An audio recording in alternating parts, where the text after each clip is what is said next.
A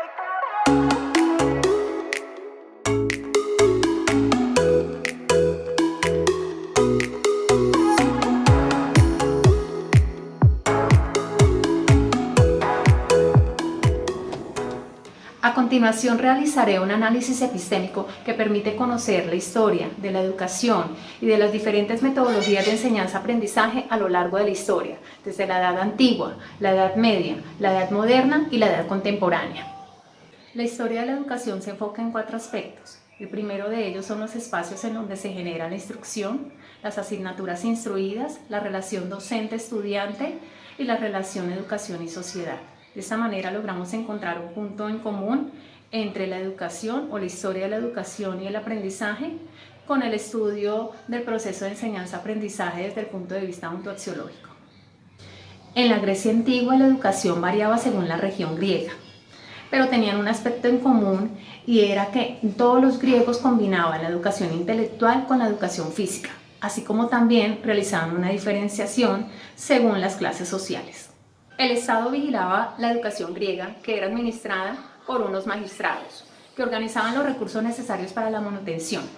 En la periferia griega existían unos tiasoi, de ahí surgieron muchas de las escuelas de los grandes filósofos como la de Pitágoras. Él seleccionaba a sus estudiantes o sus discípulos basado en los rasgos fisionómicos y también organizaba la educación en 4 grados: acústico, matemático y sebásicos, que eran las ciencias ocultas. En Atenas, a principios del siglo V a.C., se promulgaron una serie de leyes que hablaban acerca de los deberes de los padres, quienes tenían que enseñarles a leer y a nadar, y para los pobres el aprendizaje de un oficio, para los ricos la música y la equitación. Como puede verse, los griegos le daban gran importancia a la educación, similar a la legislación actual, que obliga a que los padres tienen que llevar a sus hijos a las escuelas. De acuerdo con Platón y otros escritores griegos, la enseñanza del alfabeto se hacía de forma recital. Los alumnos recitaban el poema alternativamente, donde uno paraba, el otro empezaba. Esta es una práctica muy común o similar a la que se utiliza en la actualidad, como el juego de la cabeza y cola.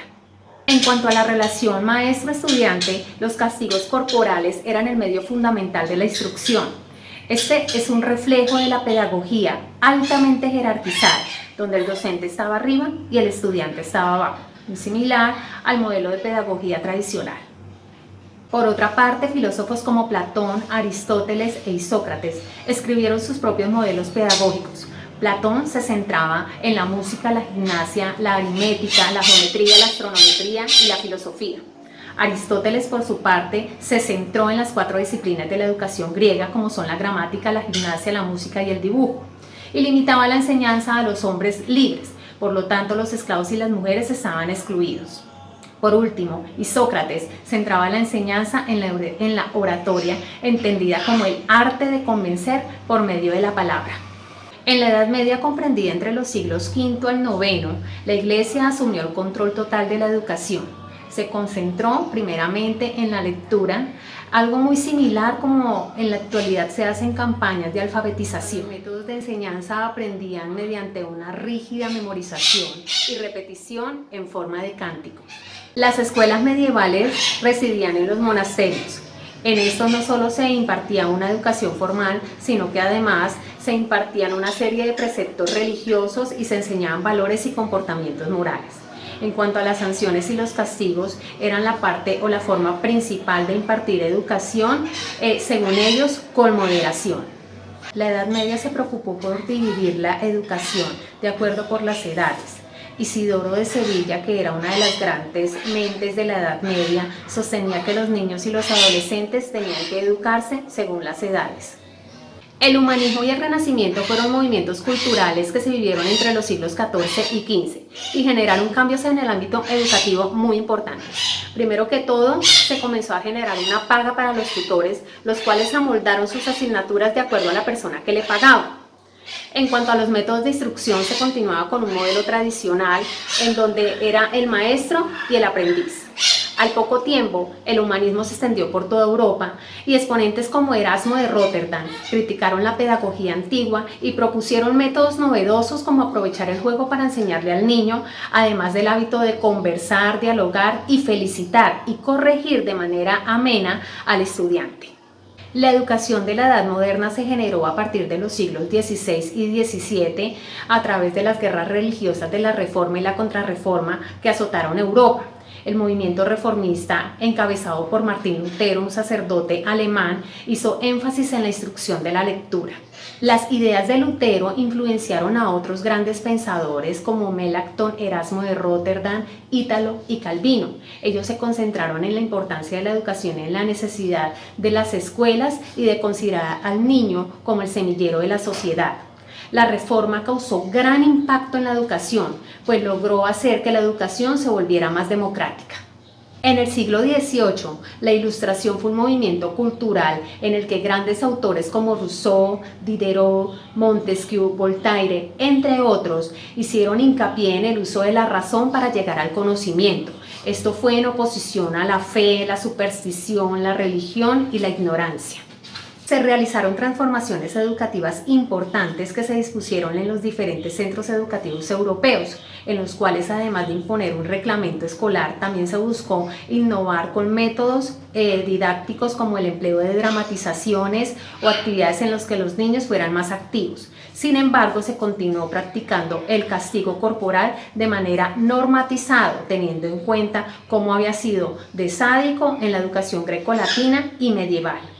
Por otro lado, Rousseau en 1762 fue quien revolucionó la pedagogía, incluso más que Comenio, porque él aportó en proponer una aproximación antropológica, es decir, que se tomara como centro de enseñanza las características del estudiante en vez de concentrarse en la transmisión unívoca del saber. Rousseau condenó los métodos de enseñanza infantil que pretendían abarcar metodologías de enseñanza demasiado rígidas y contenidos extensos. Además demostró el beneficio educativo del juego, del trabajo manual, del trabajo físico.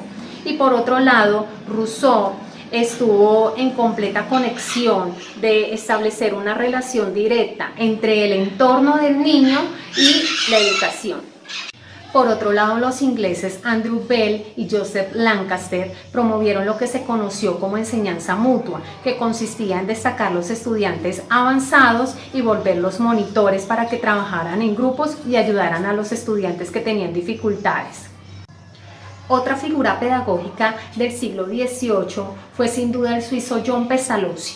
El pedagogo desarrolló un método de enseñanza infantil que debía fundamentarse principalmente en lo afectivo para propiciar lo cognitivo. Hemos llegado a la educación de la edad contemporánea. Esta edad comprende los últimos años del siglo XVIII, comenzando con la Revolución Francesa, el siglo XIX, el siglo XX y lo que llevamos del siglo XXI. Sin duda alguna, la revolución industrial no solo ocasionó transformaciones tecnológicas y económicas, sino también transformaciones a nivel social, cultural y educativo. En este sentido, la pedagogía irguió como una ciencia que buscaba innovar con métodos de enseñanza-aprendizaje didácticos para poder instruir o para poder enseñar a grupos populares grandes. Como puede verse, ya estamos en los inicios de una pedagogía como la conocemos en la actualidad. Como la mayoría de los procesos históricos, todos estos cambios a nivel pedagógico de enseñanza-aprendizaje se fueron dando no de manera brusca, sino de manera gradual, aunque hubo resistencias, pero que a la poste de hoy se han ido consolidando en el modelo educativo de cada una de nuestras instituciones. El inglés Robert Owen fundó la escuela oweniana y procuró enseñarle a los niños al aire libre trabajos manuales. Friedrich Froebel hizo hincapié en el fomento de los valores religiosos en los niños por medio de actividades manuales y trabajos, pero a través del juego. A finales del siglo XIX se da el inicio a lo que se conoce hoy día como la metodología activa, gracias a un pastor protestante finlandés llamado Uno Siernaus, que era seguidor de Froebel. Él introdujo obligatoriamente en su país en las escuelas el trabajo manual basado en el cooperativismo y el autogobierno. Esta idea de metodología en la actualidad persiste. Para principios del siglo XIX, los principios de la nueva escuela llamada activa ya se habían consolidado como el ideal de la educación. En Estados Unidos, el pedagogo John Dewey, máximo exponente de la escuela activa, o del learning by doing, que quiere decir aprender haciendo, no solo elabora los principales preceptos de la escuela activa participativa, sino que logra llevarlo a la práctica y consolidarse como un sistema de enseñanza estadounidense. Otro pensador importante de la época, por supuesto, fue Bertrand Russell, quien habla acerca de la educación globalizada de acuerdo a la realidad. Finalmente, el tiempo le daría la razón a Russell, porque organismos internacionales como la UNESCO siempre han hablado acerca de la estandarización educativa en diferentes o en muchos países del mundo.